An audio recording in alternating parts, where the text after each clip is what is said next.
Bore da, Kirna dwi, Crucioi, Conwy. That's enough of that. I'm getting better though, aren't I? Today, Bimblers, we're back in Wales and we're off to Penmaenmawr. So let's stop messing about and let's bimble.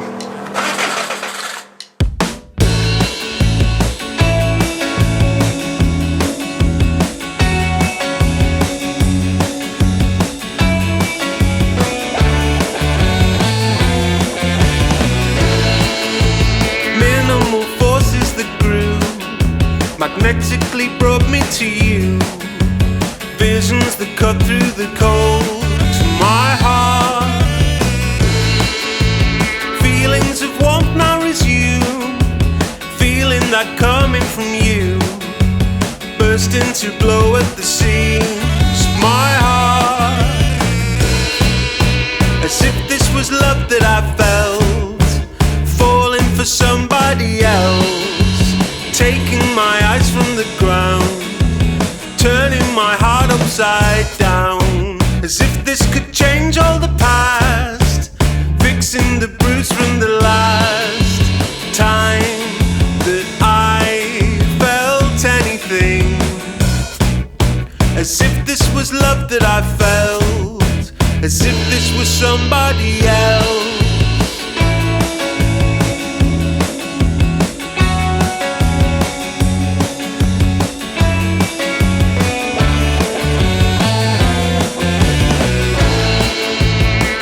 Out some colourful sparks, brought back to light from the dark, broke out in shimmering waves to my heart. Sepia tint but the same, familiar in simplified ways, broke down the lily white scars to my heart. As if this was love that I felt, falling for somebody else, taking my eyes from the ground, turning my heart upside down. As if this could change all the past, fixing the bruise from the last time that I felt. And so, Bimblers, we reached something called Penmaenmawr and the Giant's Thumb, which is this big rock to the side of me that I'm precariously perched on, trying to get the sunlight on me.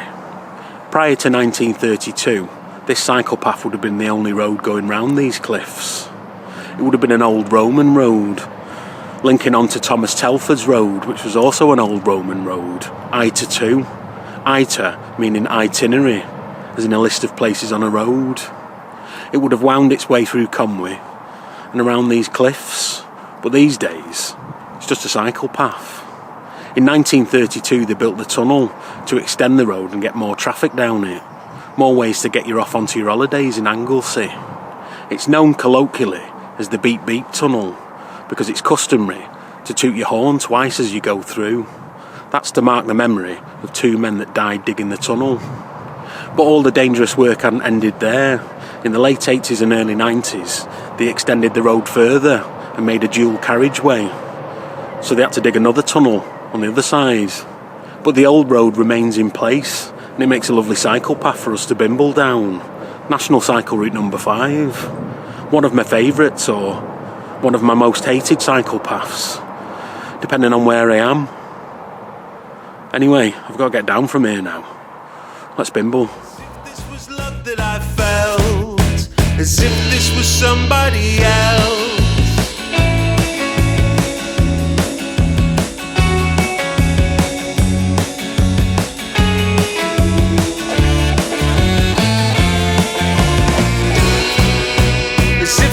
Love that I felt, falling for somebody else, taking my eyes from the ground, turning my heart upside down. As if this could change all the past, fixing the bruise from the last time that I felt anything. As if this was love that I felt, as if this was somebody else.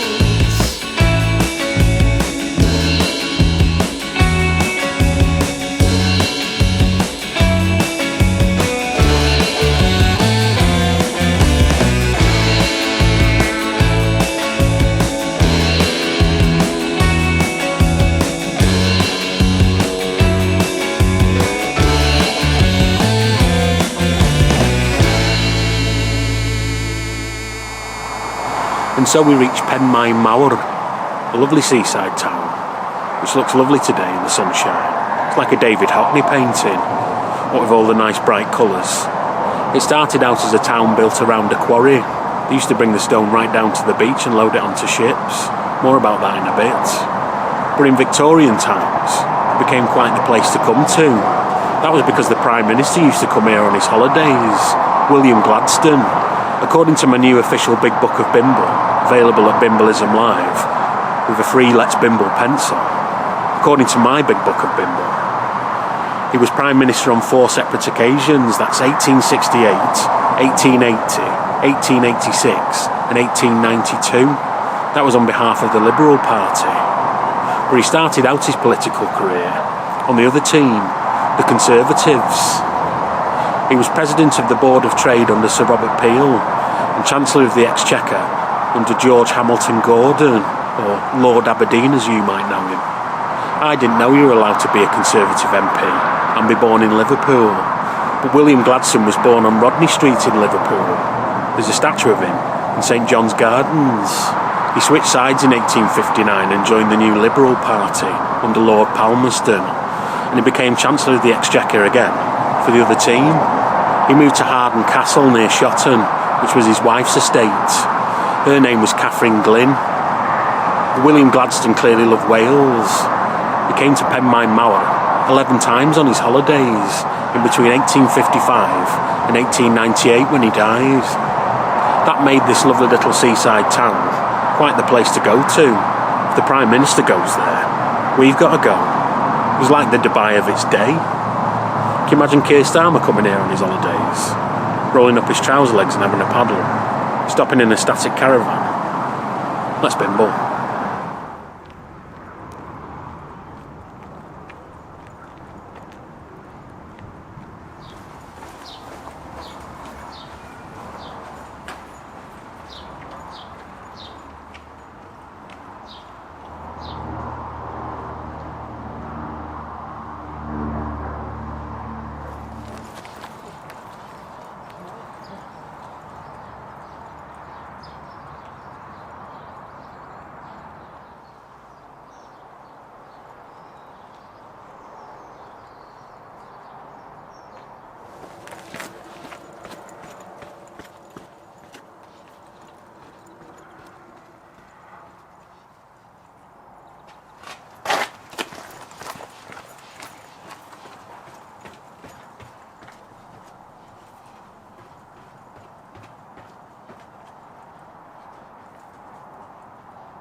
It wouldn't be one of my videos if we didn't come and have a look at a church. But we can't get into this one. I don't think it's a church anymore. It says private property, no trespassing. So I can't get in. It would have been dedicated to Saint Cyril. Saint Cyril was a saint from the 6th century that used to live over in Anglesey. He used to knock about with another saint from Anglesey, over in Holyhead. His name was Saint Cubby. Saint Cubby used to have the nickname Cubby the Tanned. That's because every day when he used to go and visit St Cyril, in the morning the sun would be on his face, and in the evening on his way back, the sun would be on his face again because it was setting in the opposite direction. St Cyril had the opposite nickname, Cyril the Fair, because the sun would always be at his rear. Cyril was actually the son of a king, the King of Ross, and he moved from Anglesey to what we call Puffin Island. The Welsh don't call it Puffin Island, they call it Innis Cyril, named after Saint Cyril. The Vikings used to call it Priest Home because Saint Cyril lived there. His hermitage became a monastery in the 12th century. One of the kings of Gwynedd is buried there. That's Maelgwyn Gwynedd. He's supposed to have died of yellow plague, but we now believe that he died of Justinian plague. Either way, it was the plague spread around by rats. This church was actually designed by quite a famous architect called Alfred Waterhouse. He had offices in Manchester. He didn't have an island named after him like St Cyril, but he does have a Wetherspoons in Manchester, the Waterhouse. He designed and renovated quite a few things in Manchester. He designed all the posh bits of Strangeways Prison, and he also renovated St Anne's Church in St Anne's Square over in Deansgate. In Liverpool, he designed the hotel next to Lime Street Station, and in Rochdale, he designed the town hall. I'd like to go in and have a look, but we'd have to trespass. The foundation stone was actually laid by William Gladstone. I think we should bimble.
Well, Bimblers, we went to a church that I thought was open, which was in fact closed.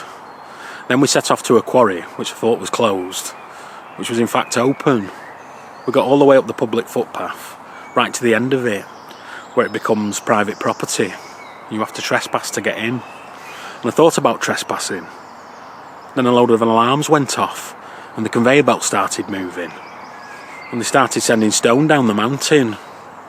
So we've come back down the mountain, along with that stone, to the local park. But luckily, they have the foundations of the Derbyshire family home, and the Derbyshire family are the family that own the quarry. So it's all worked out quite nice. The name Penmaenmawr actually means great head of stone, and it was that great head of stone that they were quarrying. It used to actually be a lot taller than it is these days. They've lopped the top off it over hundreds of years. That was all sold off by the Penmaenmawr and Welsh Granite Company. Initially they used to make paving slabs and curbs and steps, but in 1881 they bought a crushing machine and they started making the ballast to go underneath the new railways.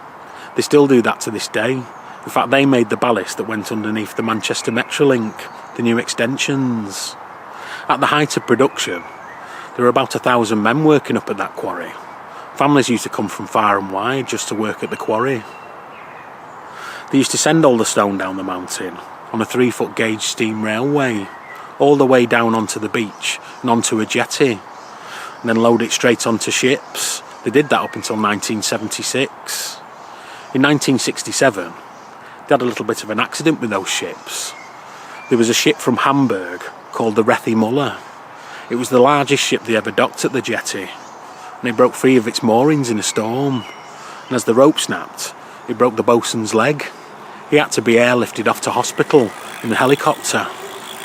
The rest of the crew was sent by zip line to the shore, including one member of crew that didn't officially work on the NEWTON-Le-WILLOWS.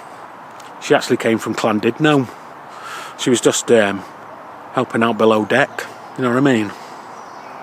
The thing we were actually going up the hill to go and see is a giant clock. And that giant clock can be seen from the beach, luckily. But that's by design. It was supposed to be so all the workers from the quarry would know what time it was and when to start work. You couldn't get away with being late for work by saying, I lost track of time because there was a giant clock on the hill. Apparently, that clock still tells the right time to this day. But I can't be sure of that because I can't get close enough.